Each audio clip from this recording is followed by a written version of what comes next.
Good morning. It's nice to be here with Marietta City Schools. My name is Bailey. I'm going to be your lovely host for the day, but let's not talk about me. I'm so excited to be joined by Bill today. Bill, we're going to do some awesome learning today, right? Yeah, I'm looking so forward to it. So it's amazing. And so yes, definitely anybody who is watching right now, we have access to questions. We have access to Bailey's knowledge base. So she's going to be behind the scenes, but is just as knowledgeable as I. So if you have any questions or anything, just throw them there. She'll be my eye on the sky. And I think we had Nick pop on. I'm not sure if Nick, did you want to come in and address the group and say hi?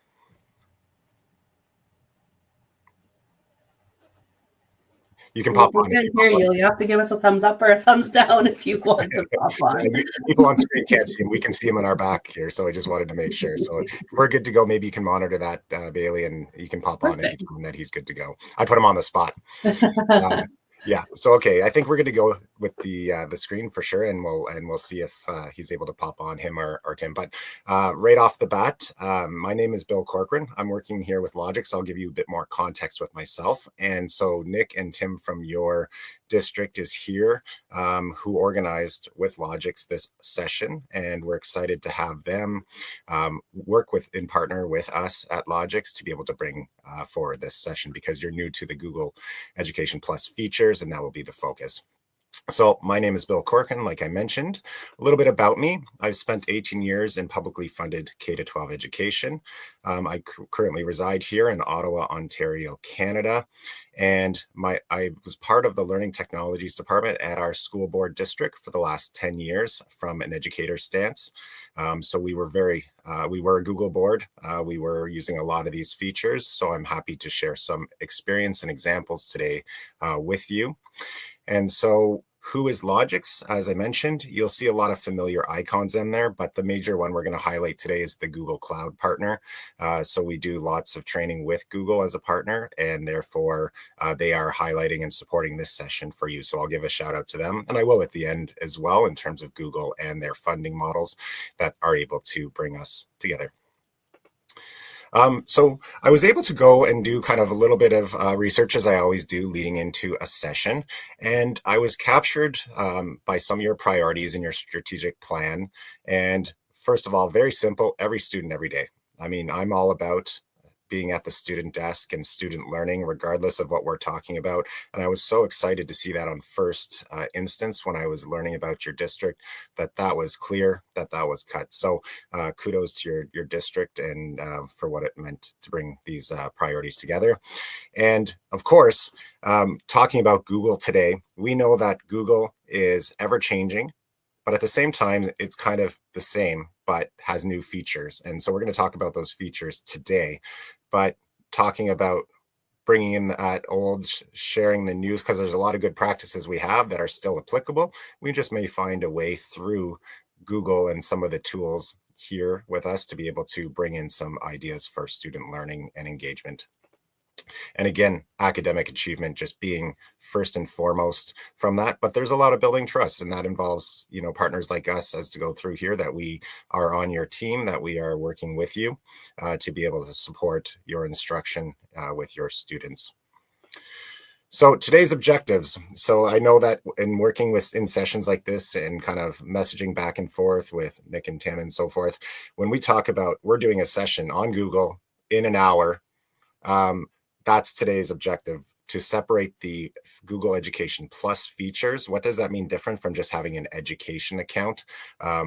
Everybody who is in Google kind of has that education account, but once you upgrade into some of these features, it brings unique. So what are they, and how can your district take advantage of them? But on the surface level, if we say we're talking about all things Google today, that can be a little overwhelming. So I encourage you to choose a couple things. Make notes of some things that you have to do. It's not all going to be done today. You may remember something that Bailey or Bill said in a week or two or 3 or 4, as long as you know where to come back to and remember that, oh, I saw that somewhere. But I do encourage you to try something today, maybe next week, this month, and this academic school year, or even by the end of the year, being December coming up soon. So today's plan, some of the things we're going to weed out today from this piece is an intro. We're doing that right now with an overview. We're going to talk about Google Gemini and then something called GEMS, if you're not familiar with it. My favorite tool personally, and I'm biased, is Notebook LM, but I don't think I'm alone with it. Bailey, I saw your head nodding there. Maybe you can jump in there because you've probably seen it used a million ways, but it's just a capture-all. I've seen this tool innovate like crazy. Google Vids, Google Classroom, because that's going to be a catch-all for a lot of these things that we're talking about. And I know from grades 3 to 12 that you're using Google Classroom as an opportunity for your learning environment. And then we'll kind of finish off that session, and it's going to fly by. And so, again, I'm telling you, it's going to be that sort of, whirlwind, and we're going to go do it, and we're going to pause, and we're going to be good. Okay, I've seen Nick there pop in. Let's see if he's good to jump on before I dig in, because go ahead, Nick. Hey, so just for everybody to be aware with some of these features, they're going to go through a lot of stuff that we might not necessarily have fully set up. So if there is a tool that you notice that is not ready and that you can't access, like one of the things that we noticed with one of our pre-sessions with Christy Boothby was that GEMS was not available just because we hadn't set it up on our end. If we run into any of that through this, just send me an email and I will check that out and make sure that we can make those tools accessible to you guys. So. No, sounds good. And I always try to be coming from the same district level. There's things that there's a big admin panel, and usually it's strategically rolled out within academic, and this will be primarily focused on educators, learning tools to help them in planning. So again, Nick, just throw it in our chat. Feel free to jump on and elaborate. I'll do my best to be cognizant of ensuring that we haven't gone too far down the rabbit hole, to make sure that the tools I'm sharing is applicable to what they can use now. But some are good to know, and in that case, we'll just be able to identify that. Sounds good. Awesome. You can take me away now. Yeah. Thank you so much. Thanks, Nick. And thanks for having us. Okay. So one of the biggest things, and maybe Bailey, you can throw this in the chat later on, is my go-to is that you're going to ask, I will share the slides with Nick and Tim afterwards. Make sure everybody gets it. We can throw it in the chat too. It doesn't matter at the end. I won't get you to follow along right now because I'm not going to spend the whole time within the slide deck, and it just can be a little overwhelming. There are some screen captures on there, but at the end of the day, my go-to is always Google, because if I create a snapshot of a point in time in which Google has, and you are going by this slide deck in 2 or 3 months, there's going to be minor changes and major changes to what I've shared. So I always go back to Google. This is just an idea of where you are, where it says, don't pay attention to the pricing. But when you go in here, what does Plus have? What does Fundamentals have? This is not really what you need to know. It's just something that that has you have access to, and that's what we're going to bring forward today. But it's a good base model for me to bring back to you to say, what has your board invested in, and where do we go from here? So we're going to start with Google Gemini. Google Gemini is a large language model. It is created by Google. First in November 2022. It's kind of like when we call Kleenex tissues Kleenex. ChatGPT was the first one really out of the block. That's what we're familiar with. So when we say we're using AI, a lot of people just refer to ChatGPT. Well, Google Gemini is one of the tools by Google. And why do we really like Google Gemini? Well, one, I would say right off the bat, Gemini was not where ChatGPT was, where Bing Copilot was, where some other ones were. But over the last year, I've seen it iterate and become such a good tool. Now, the other piece is, why do we use that in a school district? Well, obviously, privacy and security are a lot of things to consider. So I'm not saying what you can and can't use, in your own professional learning. But when we're talking about working and maybe modeling something, to our district, being in Google, being in Gemini, knowing that our school accounts are, protected, knowing that Google Gemini are, not using your data to train the models or anything like that. That is solace for a lot of people. So therefore, in this session, I'll just be focusing on Gemini because you are a Google board, and it did receive the Common Sense Media Privacy Seal. So that's a huge piece. A lot of either from the district or from parents or community members about like, oh, is that using to train our data? Well, no, this is not, and I think that's important to note. So what we're going to do is we're going to kind of jump into gemini.google.com. So everything is pretty much .google.com today, and so gemini.google.com is where we're going to head. I'm going to click on that, and it's going to open up this. So if you want to take a few seconds while you're listening to me to go to gemini.google.com, I'm going to go over a couple more slides here because I just wanted to highlight a couple things of what you're seeing. So yes, we do have that ability to use Gemini as if it was, somebody described to me the other day as if Gemini was almost like a glorified, I guess, Google search. And I guess in one way it kind of is, to be able to do that. And so you can use it to say, okay, well, you go and get a search and maybe it brings up information from 27 pages back as opposed to going to google.ca or .com, I should say, and just prompting in a Google search and looking at the first 5 responders. And so what I really like about this is that as we look at prompting, we're going to start narrowing down on what we want. So I'm going to kind of see if I can go back here and go to Gemini now. And if I just say, I'd like to create a lesson, create a teaching lesson for grade 10 students on whatever subject matter. I think that for ourselves, I think we know that just as we're instructing students, if we give very vague prompts and very vague instructions, we're going to get very vague responses. So what are a couple things that I'd want to add in there? I'd probably want to say maybe who I am, that I'm a teacher as well. I think it might interpret that based on the teaching lesson. Where am I living? What state standards, what standards am I using? What curriculum expectations am I using? What is the end goal for us to be able to do when we have this on par? And so I'm going to go back to the slides a little bit, and Google uses a framework called PARTS. But I think the idea, there's lots of different frameworks, by the way, so you don't have to memorize this. But basically, it's highlighted some of these saying, here's a persona, like who are you? And in this case, it states you are a high school biology curriculum teacher. So like that's saying that's what it is. What do you want to do? I want to design a 5E lesson for 10th grade students. Well, in this case, like from what in my case would be Ontario, Canada, I would want to say that I'm narrowing down on the Ontario, Canada curriculum, introducing structure and function of DNA. And then here's where it kind of gets into what you want it to do.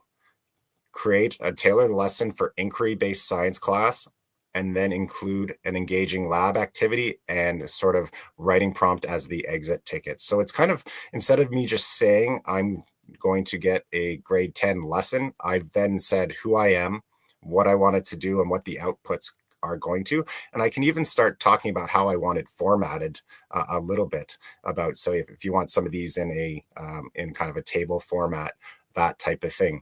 So in this case, we've been talking a lot about what it means to be a good prompter.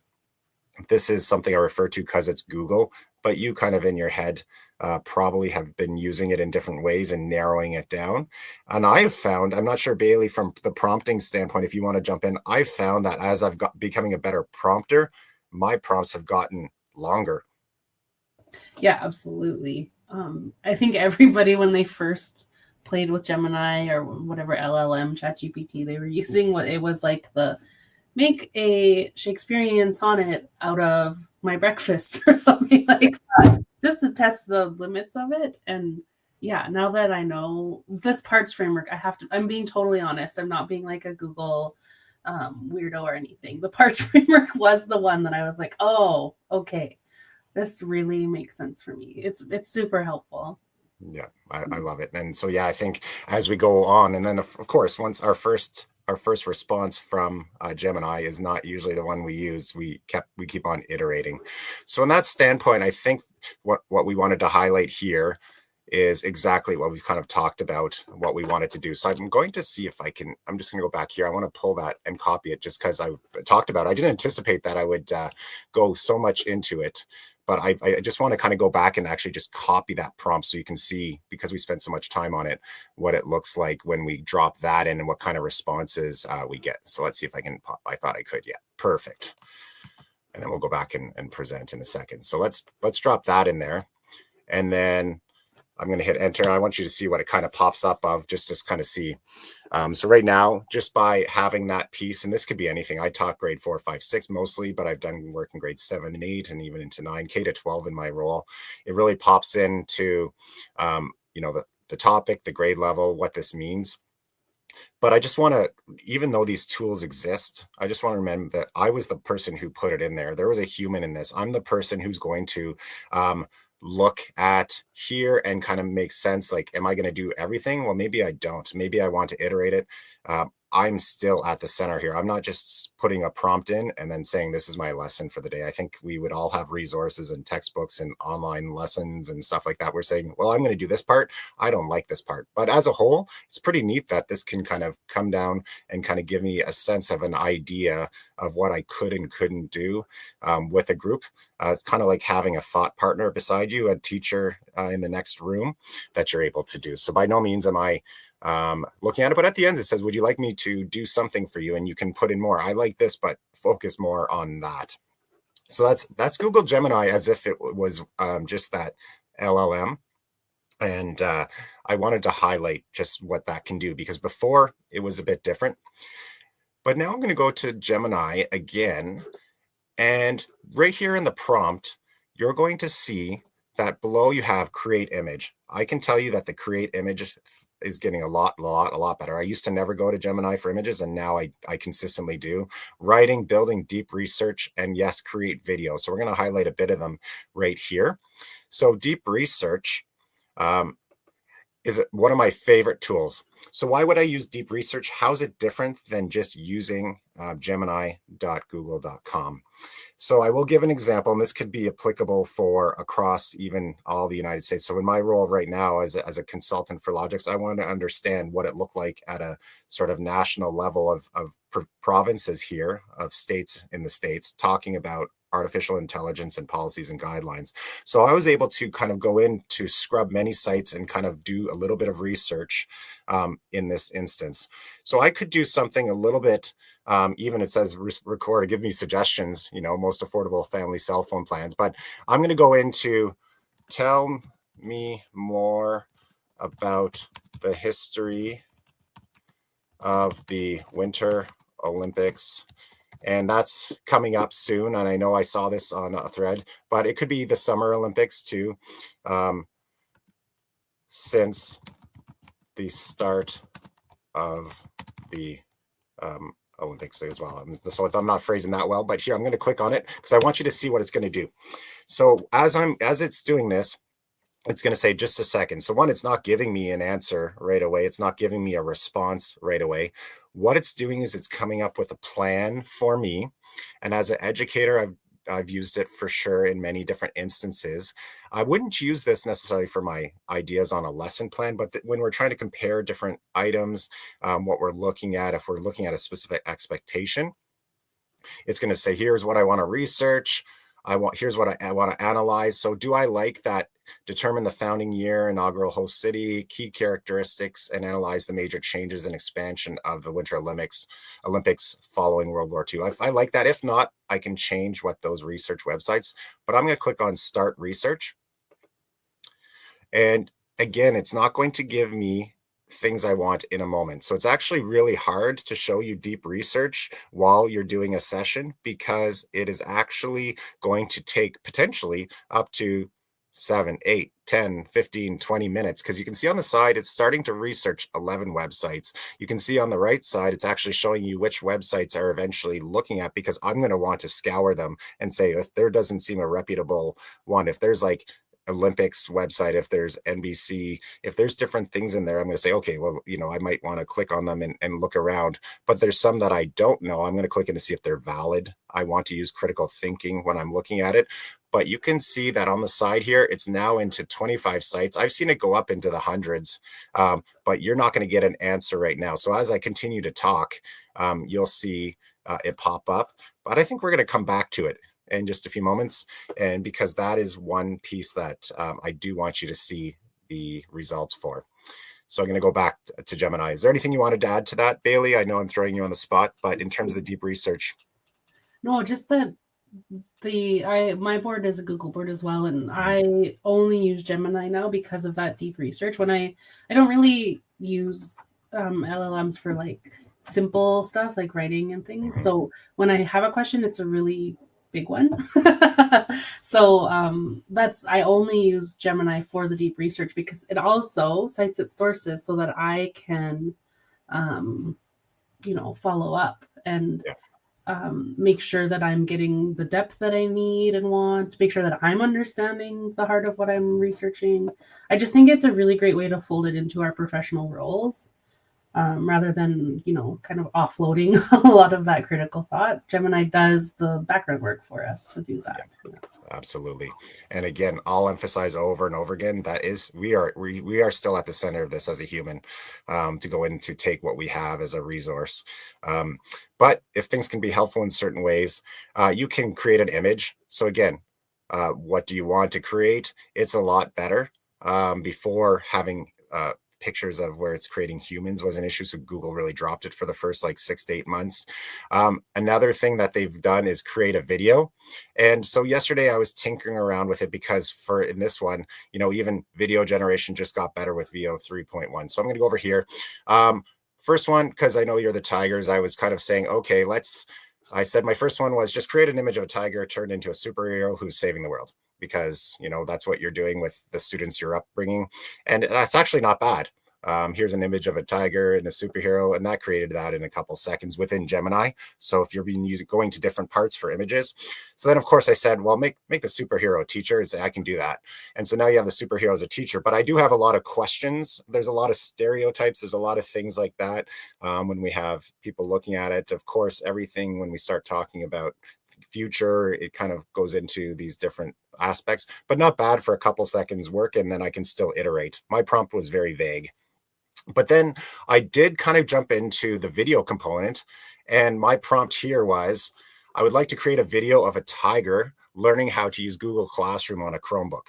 That was my prompt, so I just used the video feature, and this was about 2 minutes that it took to create. So again, is anything going to be perfect? No, but if you're looking at a quick activation or something that's connected to your school or your students or anything, so I'm going to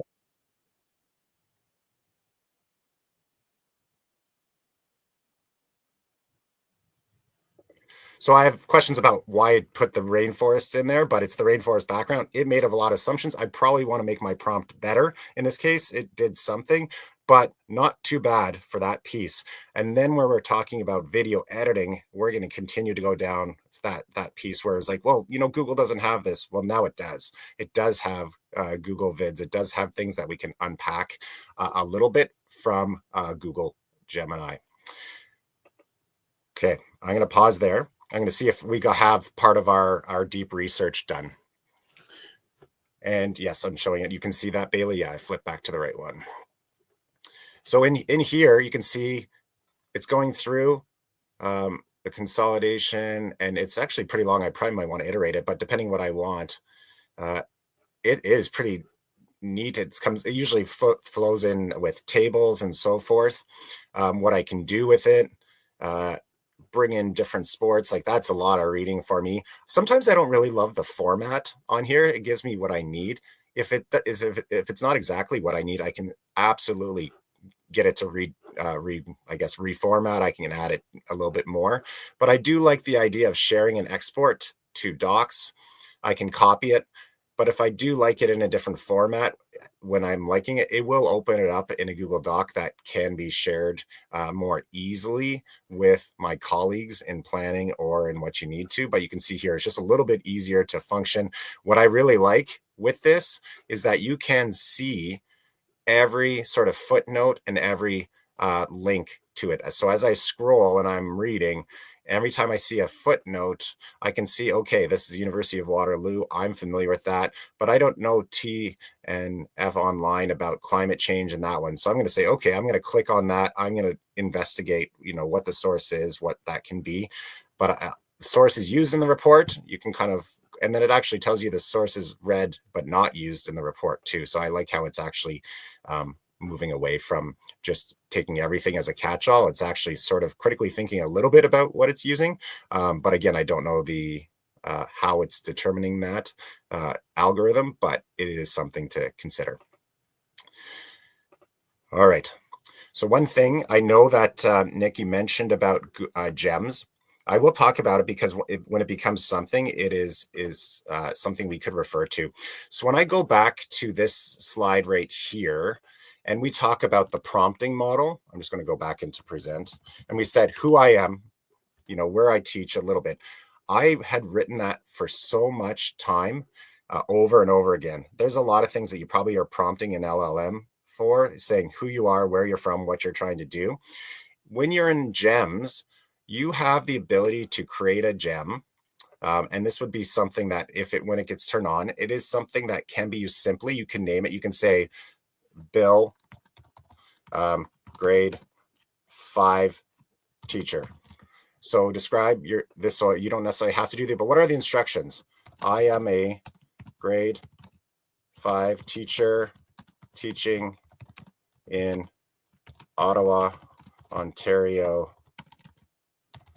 Canada. So you can give a whole bunch of information. So then what you're going to do potentially in the future is if you have access to this, is then you're going to have all this description in here. So when you go into the right-hand side, you're going to be using Gemini, but it's going to be basing those responses already on what you're saying, who you are. So when you go into the prompt, and we're talking about the persona piece, on this example in a gem, you're able to then use that prompt for it to already know what it's going to be basing the results on. And just think about that if you're creating a gem and you are a fictional character of a book, those type of things, and you have students that could interact it because you've created that and they're asking it questions. So within Google Classroom, GEMS is part of that. Again, emphasizing that you're making sure the district and the settings are on there, but it is something that instead of going to here and going to a different place, it is a bunch of options that you will see as features in Google Classroom. Bill, can I share an example of a gem that we made? Absolutely. So then we have a lot of interventionists with us today, which is awesome. And part of my work with my school division is supporting those interventionists. And so we created, because they had a lot of questions that they were like, it seems like a silly question. It's just a functionality question. It's about a policy, blah, blah. So what we did was we created our intervention specialist gem, and we uploaded, because you can also upload files into GEMS. We uploaded all of our internal policy, but I also pulled a lot of resources about inclusive education and accommodating education into it. So now if a teacher asks the question like, I have a grade 5 student who's new to me and I'm not sure what the process is to get him tested, they can ask that gem and it can be like, oh, you'll need to email Bailey to get that. But it is that like affirmation of like, yeah, you'll need to email Bailey and this is what she's going to wonder about. So they can get kind of prepped. And it is that teachers work at all hours of the day.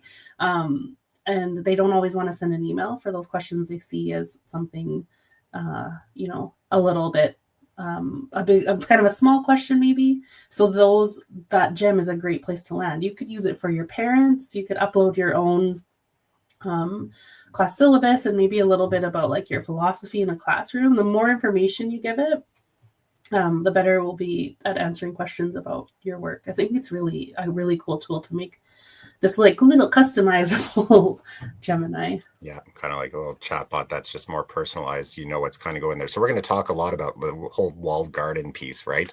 And so when I just go to gemini.google.com and I'm not logged into my education piece, and using their free accounts, it can be using that information to train it. In our education counts, remember, it's not, and you already have the premium model coming with your package. So a whole bunch of layers that are there. So it's kind of in your district. It's, there. But we're also talking about it can be within my classroom. It can be within my kind of group that is there, and it can be my students that are going to interact with it.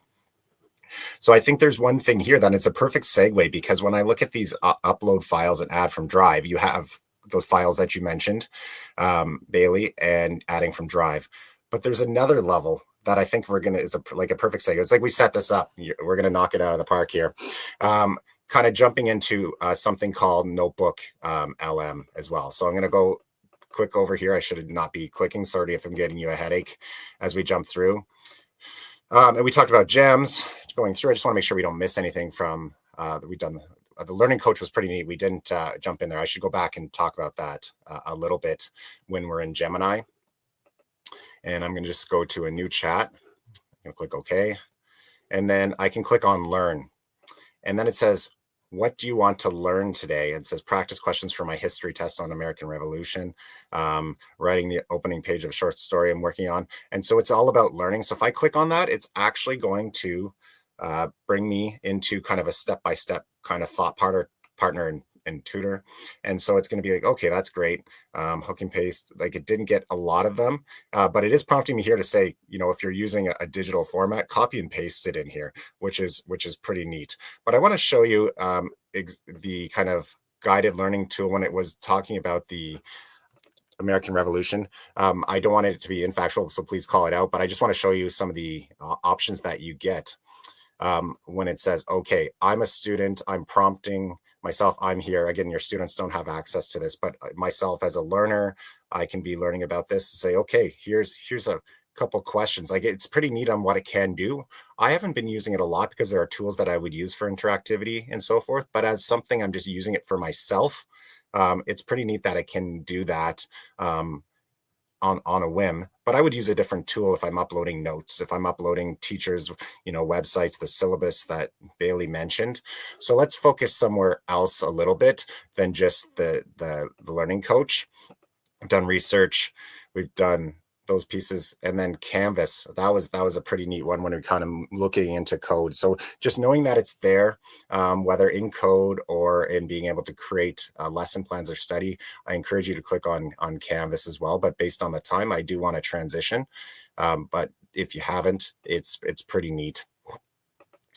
Okay, so Notebook LM. So what is Notebook LM? We mentioned it a couple of times. I do want to talk about multiple things. So we can basically increase sources from websites to YouTube videos to uploads of files. And then the outputs are a lot more, I guess, opportunistic in terms of what you would want to do. Walled garden. Everything I'm putting in here is something I'm doing. It's not going outside of it. It's not going on to outside everything that Gemini is pulling. So Notebook LM is one of my favorite tools ever now. I've seen people use it in terms of supporting it at put in your resources of what you want, your videos, and say, how can we interact with this, how we can pull it there. I've seen principals put in their Monday morning memo and create an audio output from it. I've seen schools put in their strategic plans and sort of have those similar example to what Bailey's done and interact with it. And how do I get just in time information? So what is it that you can do with it? Well, why don't I go to Notebook LM, of course, so you can help visualize it a little bit better. And I'm going to get there. I'm going to log in. I'm going to try Notebook LM. And for this one, I'm going to click on this notebook that I started yesterday. When you come in, you're going to see a lot of different things. What did I put in the side? So when you click on add, I'm going to get you to notice that there's sources on the side. When you come in, it will look a bit different. You say, what sources do you want? If I go back to Notebook LM and I create a new notebook, it's going to look like this to start. You can pull from Google Drive. You can pull a link to a website. And that's what I did for the example I'm going to show you. I put the link to your district's website. I could put a YouTube video. You can upload PDFs, and you can even copy and paste text. And in yours, I think it is probably about the same as mine. You'll notice that you can put up to 300 sources, which is incredible. You'll probably never get to that much, but you can. That's the point. So I'm going to go back to the schools overview that I did. So I put in your website, and then I just downloaded the PDF of your core competencies of your strategic plan. And then it started with this. So it says this provided text offers the overview of your district. It does provide prompts at the bottom about how will this district measure success for its four primary, what are specific timelines, what are you achieving here. But I could say, what about technology? What about are you doing here? And again, I've only used 2 sources here. So imagine what you could put in. You could put all your slides in. You could put things that you've done from an educator lens. And yes, Notebook LM embedded into Google Classroom. So kind of that conversation will come later. But I could ask it a question, but let's see.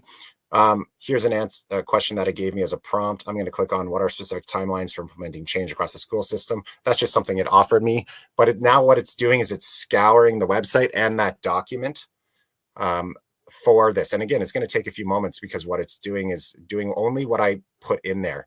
So it's pretty neat to see in this example, similar to what I want. Who do I ask? What do I do? It's pulling up information here from only the documents and the sources that I gave it. So not going out kind of like on the web or other LLMs across there. It's pulling what I need it to do. So I can keep on asking it questions.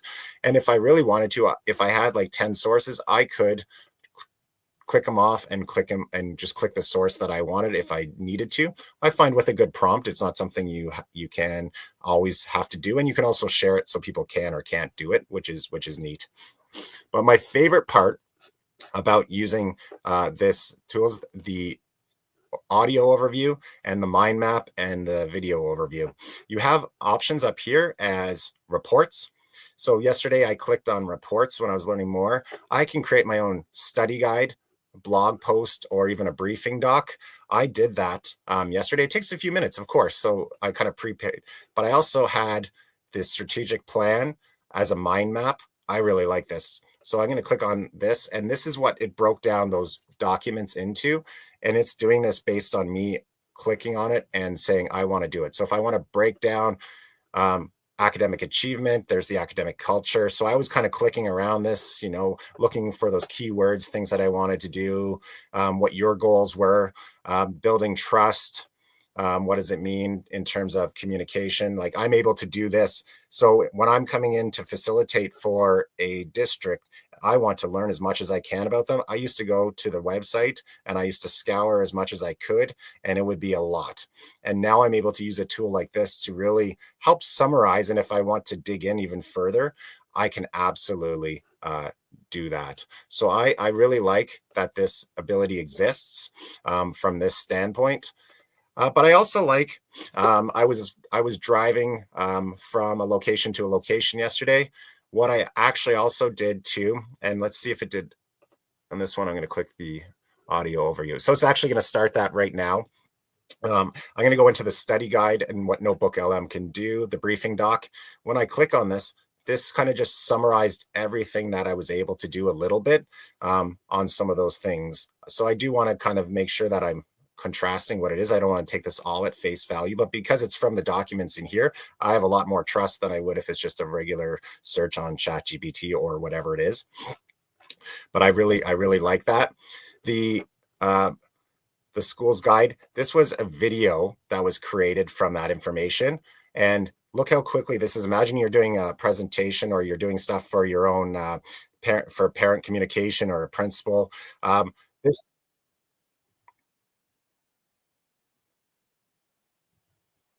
We can hear your audio, Bill. You're not hearing it? Okay. No. I would probably have to share my tab on there, but it just said welcome to, and I was able to create a video that is using the information that there. So there was a person talking, and maybe I'll share by tab afterwards because I'm assuming the audio would be the same, and you can let me know, Bailey. But it's unique for you to be clicking around and trying it, and from what we're able to do. Same thing with the studio, and I'll share a tab because I do want people to hear it. So maybe I'll pop out and just share my tab. Sure. While you're doing that, Bill, Ray earlier said, and I thought it was super important to bring it up. Ray said, oh, now I've scrolled away. Gemini is not always accurate. Make sure you're double checking your work and verifying your sources. That's why Notebook LM is such a great tool for teachers, because it does have access to the data behind other LLMs, but what it relies on mostly is the data that you give it. So if you give it this huge scope, like I'm an English language arts teacher. I have all of my syllabus. I have text uploaded in there. I have, structures of short stories documents. I have a lot of things in there as sort of my like corpus of knowledge just in an LLM.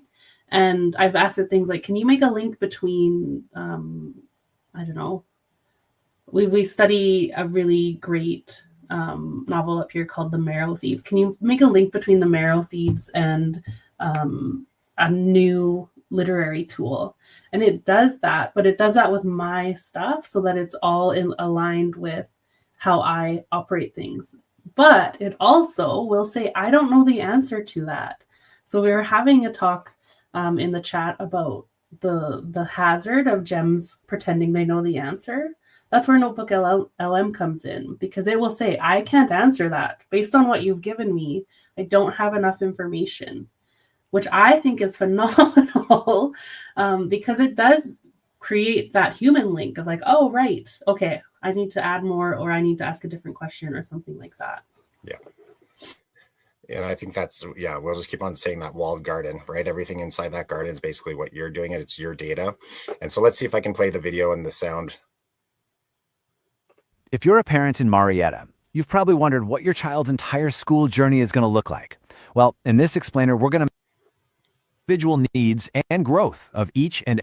So for what it did in the amount of time, that probably took about 5 or 8 minutes, but you would have to go and say what it can and can't do, if it's good or not, but it's basing it on the source of the document. And for, a quick activation, even for your students on something on a website, you can use other video tools, but just imagine you put a website in there. It's amazing at what it can do. Of course, you can use Gemini for it. And when I go back here, the audio is going to be the same. It's in it usually an interview format where you have two people talking, like a news anchors or a guest show, or like a talk show. And then what I really like is that you can kind of interrupt it and say, oh, I have a question. And it kind of reacts to that, the feedback in the moment. Can you really focus on this? And it will pivot. It's not just a snapshot in time. But whenever you create this, if you add more sources, it's not going to retroactively update. You'd have to kind of generate another one, which I really like. So that's Notebook LM. You can see quiz, flashcards, reports, and everything. So I absolutely love this tool. Anything else you want to add while I'm transitioning there, Bailey? I think you covered it beautifully. Perfect. Awesome. Okay, so I'm going to jump into a little bit vids, but I'm not going to show a ton of things on this one because this is more about being aware, because I could do a whole afternoon, a whole morning, a whole day on vids, because once we get into it, it's really about, does Google have a video editing tool? What does it do to have creation? So I'm not going to jump into the tool right now because I want to focus more on Classroom as we go through it, because I think that's where we want to spend the rest of our time. But what is Google Vids? If you haven't heard about it, it's basically helping you create professional videos even faster. But, has the help of AI. You can see up here, you can record and share and have a video. That's great. We can use other tools for that. Upload and create. You can start with a template and you can import slides. So that Google integration into, like, I have slides. How can I make this into a video? Maybe it's something that you would use for your students that day as slides, but then all of a sudden, what if people want to revisit it? What if they want to learn about it? What if somebody's missing that day? What could you do? And remember, AI can help support that in the video format. But I know that I used to have different video editing tools and creation tools starting on my iPad years ago. And then what I love about this, within our Google environment, it actually is a good tool and it's accessible from this. Is cloud-based, so you're not tied to a specific tool or a specific device, I should say. So basically it allows you to produce personalized, engaging content in just minutes. So it's, whether it's a storyboard creation, whether it's a voiceover, whether it's using stock media or them creating their own images and videos in the background, it's worth checking out because you have a little bit more accessibility in terms of what is there using Google Vids, and then the Gemini components. So that's what's really changed it, because before it was, they didn't have it because there was lots of competition in video editing tools out there. But in this case, now that you can embed the AI, stay in the environment, then that is great. So AI generated imagery, you can kind of see that it's moving forward. You can see on the side, you can prompt so an image that makes sense to you or what you want. You can see the storyboard along the bottom is very familiar to what we're used to in different editing tools, at least ones that are simple and to bring it up. So I love that you have that. And then now you have the ability to, instead of just having a final product and saying I'm great with that, you can actually go and edit it. You can go in and change text. You can change transitions. You can make it more yourself than just having to deal with a final product that you're like, oh, I really like this, but I don't like that part. You can change a couple pieces, which is a huge feedback, I guess, win for Google. So I think if that's something you have within the Google environment, your integrations are there. It's awesome. So how could you use it? These are just some examples. So obviously teachers and professors or whatever. This is a more of a K to post-secondary or university slide. Class recaps. Students, they could overlay their thinking. If they had a Google Doc, they could certainly go over top of it and narrate their own words and kind of elaborate on that. And then, what does that look like for your district, to be able to say what professional development looks like? What about communication to the parents? Those type of things. So I really like some of these ideas that you could use vids for if you're in that place to be able to kind of take that next step with some of your lessons that are already been created or information that needs to be shared. And then you can talk about it being used to create that formative assessment. So here, explain your thinking, and then the child could use it with some visuals if they needed to explain it. You could provide it. Think about differentiated instruction for your students, different complexities, those type of things. And so these used to take hours and hours to make a video. Imagine if you could do that in a shorter amount of time, but hit multiple groups and entering of learnings.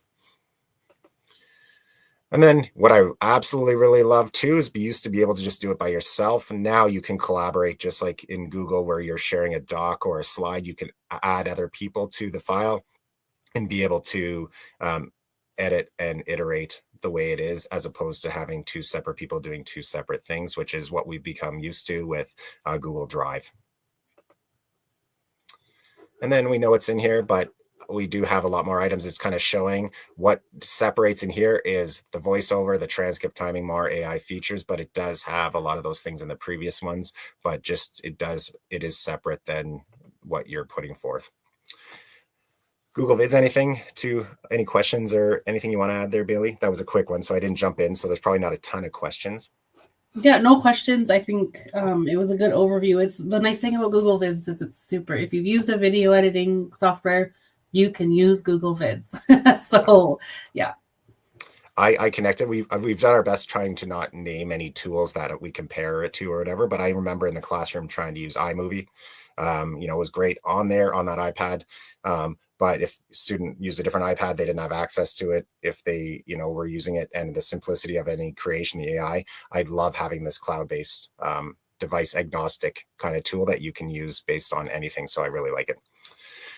All right, so kind of going to where we wanted to, we're going to finish off with Google Classroom. And I will be forthright. I've used Google Classroom in my district, in my school board. However, in the account I have, it's not going to visually look the exact same that you have it. So I'm not going to jump in as much as I would want to. I've taken some screenshots, but I want to let you know the possibilities of what it brings forth using Google Classroom as your sort of place where you can share learning, where you can collaborate and have students interact with the materials. And I believe it's targeted at grade 3 to 12 in your district. And so it is accessible if you haven't been able to jump in. It is a great tool. And not only because of what we're able to do in terms of just, put a conversation or put materials. Some of the things I'm going to leave there might fall into the category of what Nick mentioned, where there might be some things that the district is going to consider and roll out. At the end, I'll kind of leave some things hanging there because it's worth evaluating and thinking about. But mostly everything else is accessible for you. So the great thing is with this, you're in your Google environment. Again, we'll say that's sort of walled garden. You're in there. But the whole purpose of Google Classroom is kind of have that iterative cycle where, you're creating and assigning, the students are engaging, you're giving that feedback cycle, you're giving insights, you're planning for it, and it's all iterative and it's cyclical. So that's the same thing here. So you can use Google Classroom for them to just submit and you give feedback and some marks, or you can use it as something where they continue to grow and look at different times. And so I've seen unique uses of that. And so the other thing that we talk about when we talk about student success is we know that our students are coming out with different learning styles, different learning entry points. And so you do have the ability to create groups within Google Classroom, which allows you to kind of set information, not just on groups. You can just create them as groups and it'd be whoever you want it to, and they can interact with material and collaborate that way. But you can also create it purposeful if you had to differentiate any work for them. It's neat to see, and I've seen a lot of students, especially if you're able to keep it with AI. Now you can kind of say, create this concept or this story that looks on this topic, and then it could be easily differentiated through use of AI and still look like everybody's working on the same thing. Before it used to be, if you're doing a passage on butterflies and somebody else gets another one on polar bears, they say, why are we looking at two different things? And as a teacher, it's because it has a different reading level. But in this case, you can kind of say, make it all about the same subject, and it'd be very limited on terms of how people would know the exact differences. Gemini's embedded. So why would I go straight to Google Classroom? Well, before I used to create over here in Gemini, and then I would try to do something over here. And at the end of the day, I wasn't in the same holistic environment. So I love that I can use Gemini within Classroom. And some things that you can do is, of course, you can outline a lesson plan inside it. We're not going to watch all these videos, but I want you to see on here what you're able to create. There's, here's a lesson plan. I want to go back here for a second and pause it. Right off the bat, there's a screen capture, but if I'm going in here as an educator, it's not just about a place where my students can go, but I actually can outline a lesson plan. I can generate a presentation quiz. I can re-level a text. I can, create discussion prompts. I can gamify an activity. There's about 28, 30, I think, just on the main page that goes into that. I can build a choice board, and this is all with the support of Gemini and AI in here. You can talk about assessments, instructional. It's kind of tagged in those classification styles. So that immediately can help you in creation, save time. So you can spend more time with your students when you're in the classroom because, prepping for it, it's helped you launch it. So those are great examples. Brainstorm real world examples. You see it jumping in. Let's see, it's not going to start. Let's see. Yeah, so same thing. I'm just going to kind of just go by and talk about, here's your quiz. You'll have access to this as we go through. Here's an example of the choice board. I'll show that one because I like as you go through. You're going to click on here and you're going to see that there's a choice board. You're going to give it obviously your target grade. As we get into more, I know there's features coming where it's more specific with standards as we move forward. So I think it's going to be neat. And look, here's different things you could do. Here's your choice board. It created like 6 different options for your students within a matter of moments. And of course, you can edit it either by prompt, presentation, and then of course you can bring stuff from Drive sheets. You can use re-existing ones, and then what I really like is, again, we have to base it on the availability and the district dashboard for Google, is that when we used to create a notebook LM over here or a Google, gems over here, now you can start doing it within Classroom and embedding it. So it's so much more fluid in terms of a workflow. So as those kind of get looked at, it's something that just like, it's so much easier for an educator to use. There's the gems. Okay, let's see. Yeah, assignments, the vids piece. I'm going to create a vid right in here, attached to some things that I want to do. You will see some options here. You can upload your own materials. There are add-ons, but I'm not going to dig into to speak to that because that is very touchy in terms of what is available or not to do at a district level. So I'll let the district follow up on that. But again, vids is embedded. So everything we've talked about it, but let's go into student learning. What I really like is that you have an analytic dashboard to be able to say, how am I going to look at it as a class? Because sometimes I only have enough time to look at it and say, oh, we're doing well in this area, we're not doing well in this area, and I might dig into a certain concept that I've looked at. And so having that by class or by student is helpful to narrow down. And then you get that snapshot. You can kind of see different things. You can drill down on student performance, which is great because then I might be able to meet with that student or a couple students one-on-one in a class because we know that they're having a little bit of difficulty in a certain area. I love it from that standpoint. But one thing I know that in talking with you, with Nick and talking with Tim, was about what does it look like to say, how do I grade? How can I use this as kind of like a mark book? There is different ways. You can talk about levels. You can use numbers. But the biggest thing sometimes you used to have a mark book over here, and I'm doing a lot of hand movements, like I'm doing left or right. Maybe I'm just getting a little exercise in. But you have your grade book over here, and you have your student information system where you're kind of getting all the grades and stuff too. But it's two separate processes. But because it's connected to your student information system, there is that flow in different ways that you can look at. Nick, did you want to elaborate on that? Because I know it's a priority because that was a big thing that your district wanted to do and use Google Classroom for, was that sort of integration piece. So feel free to throw something or jump on. Yeah. So, I mean, for the most part, we have the integration back with Infinite Campus. So when you do your grades in Google Classroom, there is a button you can just press to automatically add those grades to Infinite Campus. Makes it a lot easier. I think there are some other inclusions, but I'm not too sure on that because I don't mess with Google Classroom that much. But they should be able to give you a little bit more information on that if there are advanced additions. Awesome. Thanks, Yeah. Nick. I appreciate that. Yeah. So yeah, just again, this will be shared with you, the slide deck as well. And then one thing I'm going to leave you with some kind of neat things to look at. Interactive video resources. So there's definitely comparable tools that exist, but not within the way that this does it. So if you can take a YouTube video and get it to pause at certain points in time, and you can ask multiple choice questions and different things. That's what the tool is.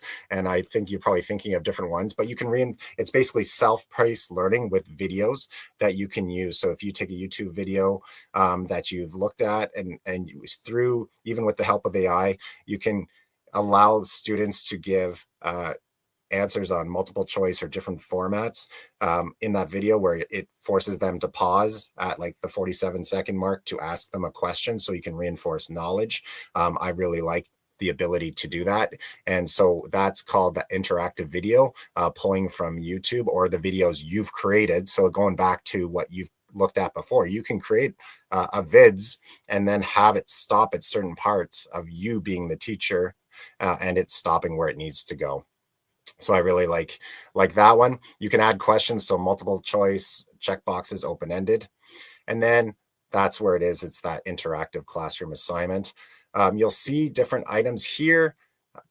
I'm going to go into the student view. That's what they're seeing. What does it look like? How do they perform? And, you kind of move it forward and you can rewatch it. It does prompt you a little bit about what it looks like and how do you get to the correct answer. Another thing that is in there is called practice sets. So you can allow students to kind of go in and practice and practice and practice and continue to go on student and give it feedback on what it is. So through hints and visual explainers and videos, practice sets. So now I'm just going over the high level things of what we're looking at. And, they can get multiple tries. It's really about mastery of the content as opposed to just kind of getting everything right. Creating a practice set is under the resources part. And there's a video in here that we would look at, but essentially you can bring in your own resources and then create that practice set from it. Read along, which is really neat. Looking at mastery of reading, looking at phonetics, people and being able to change different text, which is pretty neat from a literacy standpoint, whether it's accuracy. So they're reading into it and it's understanding their correction rate and then asking them some questions. So that's pretty neat to consider.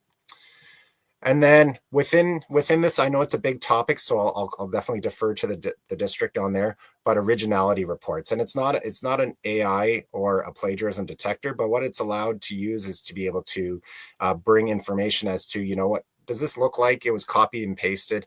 What does it look like to do against other submissions? But again, it's not a catchy tool. It's a more of a way to say, okay, it does look and say, okay, if they spent 2 minutes on there and it is copy and pasted 3 times, it will allow you to kind of look at different things within it. So I like it because it's not marketed as a catchy tool. It's marketed as a support for them. And the students, if available, this teacher can allow them to look at their own compared to get at other things. So it's something to consider as we move before. And then I think 1 minute right before, we flew through the last ones because those were the high level ones I was talking about that are like, ooh, food for thought. And I know a lot of districts are like, oh, we need to unpack this. We need to talk about it. What does it look like in admin settings? So I'll leave it from that standpoint. And I, again, want to give a thank you to one Bailey. Thank you so much for jumping in. And thank you to Google for sponsoring this. And thank you, Nick and Tim, for having us, and Nick for jumping on for your district. And then I think we'll send it probably in a follow-up. If you want to throw the link in here, Bailey, for the feedback, that'd be great, because we only know to get better when we have constructive feedback on the session or us. And I think from that standpoint, I wish you a great rest of the day.